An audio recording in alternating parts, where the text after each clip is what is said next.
Well, I don't know if I've ever talked about this before. You might know this about me, you might not, but I am a card-carrying, die-hard Costco superfan. I go there all the time. A lot of the food I buy, a lot of the products in our house, and most of the clothes that I wear come from there. I'm of that age now where the clothes I wear and I buy my clothes at the same place I get my groceries. A couple of years ago at a family gathering, we're talking about this so much. At a family gathering, my daughter-in-law said, every time we get together, you manage to talk about Costco somehow. It's just kind of weird. And so ever since then, I make sure to talk about Costco just to stay on brand with her. Whenever I'm in St. Cloud or Maple Grove, I'll call Charlene and I'll say, hey, I'm in Maple Grove. There's a Costco right here.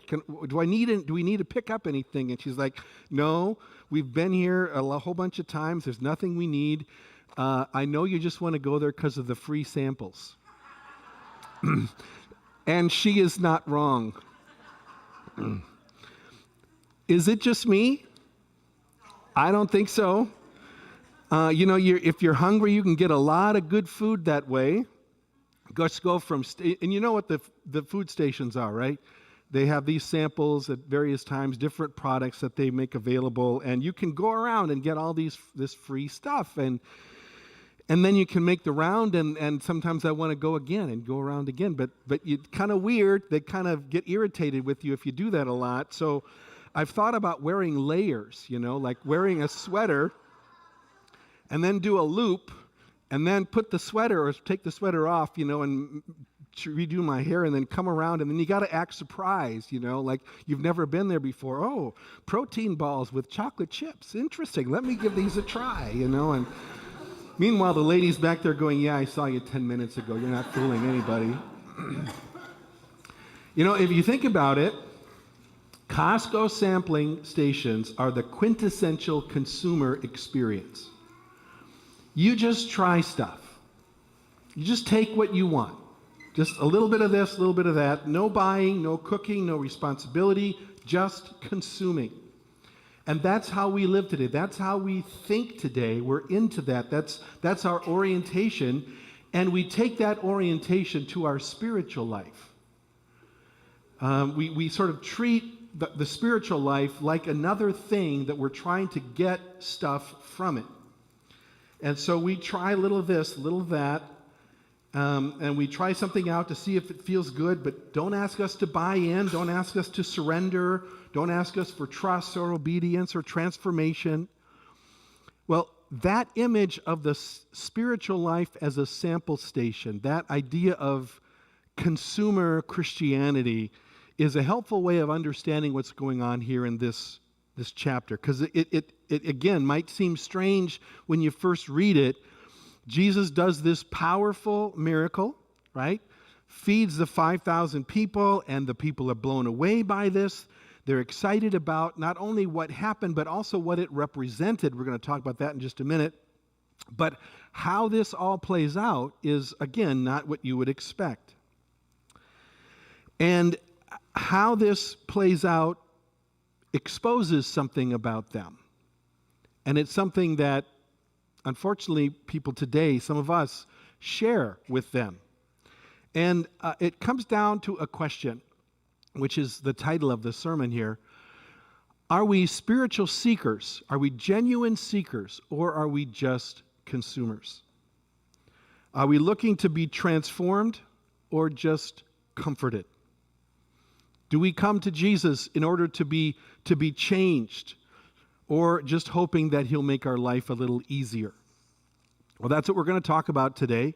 And in your handout, you'll see that outline, and we're going to point this juxtaposition in a couple of different ways. And so we'll put it this way: what Jesus' signs and his words here reveal. And the first is that God's gifts can sometimes bring both blessing but also confusion.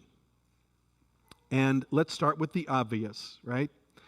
Jesus does this miracle, and it is a mind-blowing miracle. He feeds a crowd of thousands of people with just a few loaves and fish. And he takes this boy's lunch and feeds people, and it's more than enough. I mean, it's not just barely enough to feed everybody, but when he's done, they collect 12 baskets of leftovers. So that reminds me of this. We'll say this as just an aside. This miracle is a great reminder that we worship a God of abundance. Amen? You know, when God does a work, he is not stingy. God owns it all. God supplies it all. He doesn't just give us barely enough. He gives us more than enough. In fact, the Apostle Paul reminds us of this in Ephesians 3:20 when he talks about how God is not only able to give us what we ask, he's not only able to give us more than we ask, but that God is able to give us immeasurably more than all we could ask or even imagine. That's the God we worship. And so Jesus feeds them all. They get more than enough. There's 12 baskets of leftovers. And by doing this, Jesus is not simply being generous. He's not simply meeting a need. It's a sign. It's a demonstration of his identity and his authority. And the people who were there, they got that. They understood that. And they made a connection that we might miss. They say in verse 14, surely this is a prophet who has come into the world. And when they're saying that, they're referring to something that they knew from the Torah, which we have as in the Old Testament, Deuteronomy. In Deuteronomy 18, Moses is preaching here to the people when they're getting into the promised land, and he says there that the Lord your God is going to raise up for you a prophet like me from among you, from your fellow Israelites. You must listen to him. So this idea that one day there was going to come a prophet who would be like Moses, this was one of the core beliefs of the Jewish people. And here comes Jesus, providing food in the wilderness just like Moses, meeting the crowd's hunger just like Moses, speaking with authority just like Moses. And so they saw this miracle, and they saw this prophecy being fulfilled in front of their eyes. And it was great. It was amazing. But here's the twist. Even though they recognize this about Jesus, and they recognize him as a prophet, and they acknowledge his power, and they see this miracle, they still misunderstand some things. They still don't quite get it. Because look what it says in verse 15, if you got the Bible there in front of you. It says there that Jesus, knowing that they intended to come and make him king by force, withdrew again to a mountain by himself. So he backed away. He didn't capitalize on that momentum for a couple of reasons. First, it wasn't the right time. But maybe even more importantly, he wasn't going to be that kind of a savior, that kind of Messiah. He wasn't going to come as a king and lead the Israelite nation out from under the Roman rule. He wasn't going to be a political Messiah. And this illustrates a principle or an idea that we can so easily forget, and that is God's blessings can be misunderstood. Sometimes when God shows up in a miraculous way, a supernatural way, a generous way, instead of listening more closely and reflecting more deeply about it, we just sort of take that and we're happy about it, and then we just double down on our own agenda. Instead of saying, God, what are you trying to show me?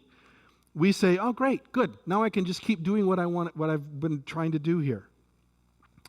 That's what happened with this crowd. They were not wrong to be excited. They were not wrong to make the connection to Moses, but they were wrong about what they expected that this was going to involve. They assumed that if Jesus could do miracles and could feed them just like Moses, that he would then for sure lead them to a revolution like Moses, that he would then for sure take them and take on Rome for them. and that for sure he would fulfill their political hopes and their dreams. So they tried to make him king by force. So here's the invitation as we reflect on that and what that means for us today. And I'll put it this way. When you see God at work in your life, you receive some kind of blessing or answer or provision, let that be the occasion to pause. Don't just run with it, but ask, God, what are you showing me here? What are you inviting me to see or to surrender, to trust, or to change? Because, yes, God's gifts bring joy, but they can also bring confusion. And the only way to move from clarity or from confusion to clarity is to seek after God and to seek to discern what this means. So, well, Jesus gets away from the crowd, and then he decides to move on, and he sends the disciples on ahead of him. And so now there are other gospels that record this event. Remember, I said this was a key event in Jesus' ministry. The other gospels also record this event, and they give us additional details. So we find out that Jesus didn't just withdraw to the mountain by himself, as it says in verse 15, but the other gospel writers include the detail that he went up on the mountain in order to pray. He went up to the mountain to pray, and he didn't just, or I'll put it this way, it wasn't just that the disciples went off, verses 16 and 17, they went down to the lake and got into the boat and so on. The other gospels make clear that Jesus told them to get into the boats and told them to go off to the other side of the lake. Now that detail becomes important when we're going to talk about what comes next here, and that is that following Jesus can bring both challenge and comfort. So if you are someone who's ever felt like things got harder when you started trying to follow Jesus instead of easier, then this story is for you. So it's nighttime. The disciples are out on the water. Sea is rough. The other gospel writers also make clear that there was a storm. A storm had come up. That's why the water was rough. It was blowing against them. Jesus isn't with them. And this is the detail that I wanted to highlight here. They are in this predicament because they were following Jesus, because they were doing what Jesus told them to do. It wasn't a case of them running off by themselves and doing their own thing or taking a detour or ignoring Jesus' instructions. They were doing exactly what Jesus told them to do. He explicitly, Matthew 14, Mark 6, when they talk about this, Jesus specifically tells them to get into the boat, go to the other side. He sent them into this. So just stop and think about that for a minute. Sometimes we assume that obedience will protect us. That if we're doing what God wants us to do, if we're following His direction, then the seas will be calm and the skies will be clear. But that is not a pattern that we see in the Bible. I mean, sometimes that happens, but sometimes it doesn't. People who follow God's calling are not always spared from storms. And this can be confusing, especially when it starts happening to you, right? You start serving, you start giving, you start praying more intently, and then instead of things coming together in your life, they get harder. Relationships get messy, or a job gets stressful, or illness doesn't go away, or whatever it is, and you start thinking, what am I doing wrong? Why is this happening? Or maybe even, where is God? What if you're not doing anything wrong?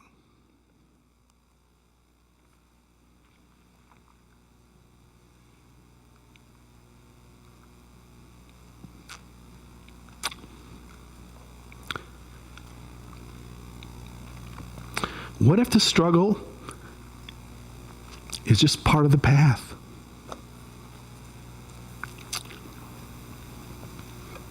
have to have my coffee now.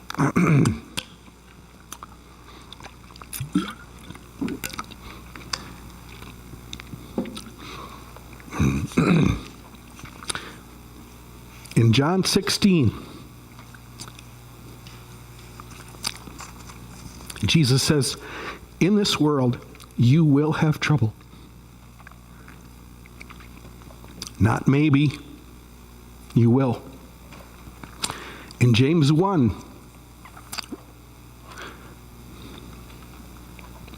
it says, consider it joy when you face trials because of what that's going to do for you. It will build perseverance and maturity and depth. So that's what's happening here. The disciples get into this challenging and dangerous place, and it's through that experience that they see something they wouldn't have seen otherwise. They see a manifestation of Christ's power, his power over nature, that they wouldn't have seen otherwise. So they see him walking on the water, and they're terrified, which is understandable. But then he says in verse 20, if you got the Bible there, he says, it is I, don't be afraid. And the specific language there can get a little lost in translation, because literally what the Greek phrase there translates into I am. And that's what we have translated, it is I. And that is God's name. Remember in Exodus chapter 3, Moses asks God, okay, if I'm going to lead the people out of Israel and they ask me, who's sending you? What should I say your name is? And God says, I am. I am that I am. That's the closest thing we have for the name of God. Sheer existence. I am. And so Jesus is saying, don't be afraid. I am. I am the one who rules over the wind and the waves. I am the one who sent you into the storm. I am the one who sent you into this not to harm you, but to teach you something. So, again, let's be honest. There are things we will never learn about God, about Christ, about the spiritual life, unless we get in the boat, in the dark, in the storm. There are dimensions of God's power and presence that only show up for us, that we only see when we're pushed to our limits. And so Jesus tells them to get into the boat, and John says that after all this happens, and Jesus gets in the boat with them, and then things calm down. So what does this mean for us today? I think it's a powerful message, right? If you're in the storm, you're trying to follow Jesus, but the wind is against you,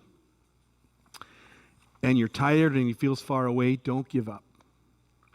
It's quite possible that you're not being punished, that you're not off course, but rather you're being prepared. You're being trained. And you just might be about to see a side of Jesus you never saw before. All right. Now the text shifts. So after this interlude, Jesus gets to the other side, and then it's now the next day. And there's a third thing that gets revealed, because now the crowd comes to find Jesus again. And that is, the third thing that Jesus' signs and his words reveal is that spiritual interest can be both seeking and consumerism. When we read through this earlier, I don't know if you caught it, you might have been struck by this, by how persistent this crowd is in seeking after Jesus. Did you notice that? Like they get there the next day, he's not there, and so they start investigating, they ask around, they notice there's only one boat on the shore, Jesus wasn't in it, they realize he's crossed over to the other side, so what do? They get boats and they go to the other side. Now, in our world today, especially in this time where there are so many people walking away from church or who've gotten cynical about the Christian faith, this kind of enthusiasm would be like really impressive, right? This is really cool. They're excited. They're coming. They're seeking Jesus. That's the dream, right? Any Christian leader today would just be, that's what they hope for. But Jesus' response, very different. He sees the crowd coming toward him, and instead of being excited and saying, hey, I'm glad you're here, he says, I know why you've come. You're not really looking for me. You're just hungry for more stuff. You just want more stuff. Verse 26, very truly I tell you, you're looking for me not because you saw the signs I performed, but because you ate the loaves and had your fill. Let's just say they were not expecting Jesus to say that, right? I'm sure they were confused and, I don't know, maybe even put off. They had put in effort. They had traveled. They had shown up. And Jesus is basically saying to them, you're just looking for a free lunch. Well, Jesus, we see this at various times in his life, that he has this ability to see through people, to see their motives. And Jesus saw something. He could tell something about them that has been true not only for them, but for people throughout time, and it is also true today. And that is that genuine, or that spiritual interest is not the same thing as genuine spiritual seeking. They can look similar, but they're not the same. Jesus could see beneath the surface, and he saw in them not hunger for truth, but hunger for comfort, for provision, for glory, for a certain kind of salvation, but not hunger for him. And I think this matters today, so much for us today, because in our world today, this is how we live. That so much of our lives is about consuming things, being sold things, seeking things, buying things, getting things, and we take that mindset into the spiritual life. And so we have people that dabble, and we read a little here, we attend a little there, we try some mindfulness, a little bit of Jesus, some inspirational quotes. It's a consumer-based spirituality. And it's not that those things are wrong. It's not that desire is in and of itself bad. There's something real to it. There's a genuine longing there a lot of times. But Jesus is saying, it's not just about that surface hunger. Don't just come to me for what I can give to you, but come to me because you want to know me and you want your life to be changed. Verse 27, that's what he says. Do not work for food that spoils, but for food that endures for eternal life. That's the dividing line right there. There's food that spoils, quick fixes to whatever problems you brought, emotional highs, circumstantial answers. But then there's food that endures, that is truth that transforms, a grace that reshapes you. And this is where it gets personal because, again, a lot of us, we struggle with this. And the thing is, we're not always sure what's going on, which one it is. Because let's be honest, a lot of us are more like a mixed bag, right? We do want God. We do want to grow. But we also want things to be easy. We want his help and healing and direction and a little less chaos in our lives. And it's not that those things are bad. Those are legitimate desires, as I've been saying. But the question is, what are we really most interested in? What's this really about? Now, it might surprise you. I'm making this sound complicated, but it is not complicated. It's very simple. And it's also not complicated to know whether it's consumerism or genuine spiritual seeking. Do you want to know how to tell what your real motivation is? How you can tell if you're a genuine spiritual seeker or just a religious consumer? It's very easy. What do you do when God doesn't meet your expectations? When the spiritual life doesn't unfold the way you planned? What happens then? That's how you'll know. That's the question. That's the dividing line right there. It was for those people then, because we're going to see that in droves, people started to turn away from Jesus after this. It was for people then, and it's that way for people today. They tried to make him king by force. They were ready to follow him and believe him as long as he fit in their framework, as long as he fulfilled their hopes, then they were in.